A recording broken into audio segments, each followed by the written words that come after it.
ఆశ్చర్యకరుడు, ఆలోచనకర్త, నిత్యుడగు తండ్రి, బలవంతుడైనటువంటి దేవుడు, సమాధానకర్తగా భూలోకానికి వచ్చినటువంటి యేసుక్రీస్తు పరిశుద్ధ నామమున ఈ ఉదయకాల శుభములు మీకు తెలియజేయుచున్నాను. ఇది నా దేవుని యొక్క వాక్య ధ్యానము. నన్ను పరిశోధించి నా హృదయాన్ని తెలుసుకొనుము. 139వ కీర్తన 23వ వచనము. ఇక్కడ దావీదు భక్తుడు చాలా శ్రేష్టమైనటువంటిది, గొప్పదైనటువంటిది, దేవునికి అనుకూలమైనటువంటి ప్రార్థన చేస్తున్నాడు. పిల్లరా, ఏమనంటే నన్ను పరిశోధించు, నా హృదయాన్ని నువ్వు తెలుసుకో అని అంటున్నాడు. అవును ప్రియులరా, మానవుని యొక్క హృదయము శ్రేష్టమైనది. దేవుడు పైరూపాన్ని చూడడు. మనుష్యుడు ఎలా ఉన్నా ఆకారములో కానీ, ఎత్తులో కానీ, విద్యలో కానీ ఎలా ఉన్నా మానవుడు పైరూపాన్ని చూడడు, కానీ అతని యొక్క హృదయాంతరంగాలను పరిశీలించేటువంటి దేవుడిగా ఉంటున్నాడు. పిల్లరా, చాలామంది లోకములో మనం గమనించినప్పుడు పైకి చాలా బాగా ఉంటారు, మంచిగా ఉన్నట్లు ఉంటారు, కానీ వారి యొక్క హృదయం అనేది అసూయతో, ద్వేషముతోనూ, వివిధ రకాలైనటువంటి మత్సరాలతో నిండి ఉంటుంది.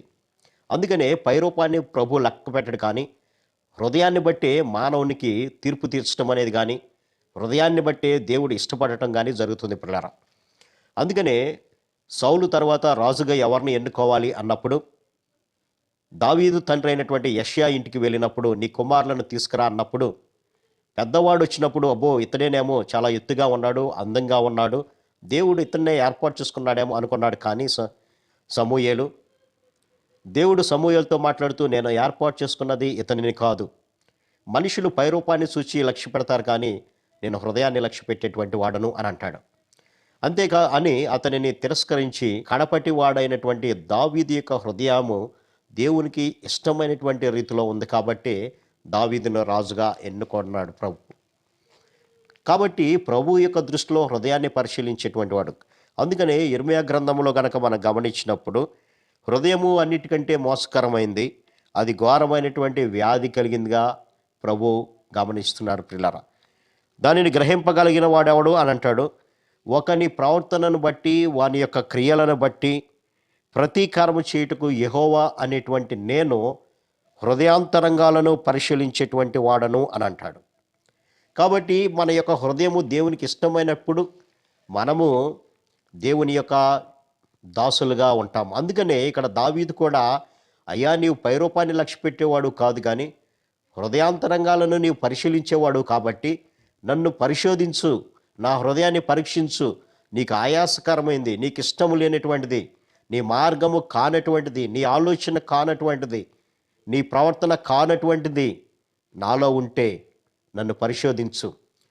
అటువంటిది గనక నాలో ఉంటే దానిని నాలో నుంచి తీసివేయడానికి కావాల్సినటువంటి కృపను నాకు దయచేయని ప్రార్థిస్తున్నాడు. పిల్లరా, కాబట్టి మన యొక్క వ్యక్తిగత జీవితంలో కూడా ప్రభువుని అడగాలి. మనం కూడా, అయ్యా ఒకవేళ ఈ లోకంలో నేను జీవిస్తూ చేస్తున్నటువంటి ఆలోచన కానీ, నడుస్తున్నటువంటి నడవడిక కానీ నీకు ఆయాసకరమైతే దాన్ని బయలుపరిచి నీ వాక్యము ద్వారా దానిని విడిచిపెట్టడానికి కావాల్సినటువంటి కృపను నాకు దయచేసి పరిశుద్ధమైనటువంటి హృదయం నాకు దయచేయని ప్రార్థించాల్సినటువంటి అవసరం ఉంది. పిల్లరా, అందుకని ఇక్కడ గమనించినప్పుడు నన్ను పరీక్షించి నీ ఆలోచన తెలుసుకొనుము, నీకు ఆయాసకరమైనటువంటి మార్గము నా ఉన్నదేమొచ్చునుము, చూచి వాటిలన్నిటి నుంచి కూడా నాకు విడుదల దయచేసి నిత్య మార్గాన్ని నన్ను నడిపించు అని అంటున్నాడు.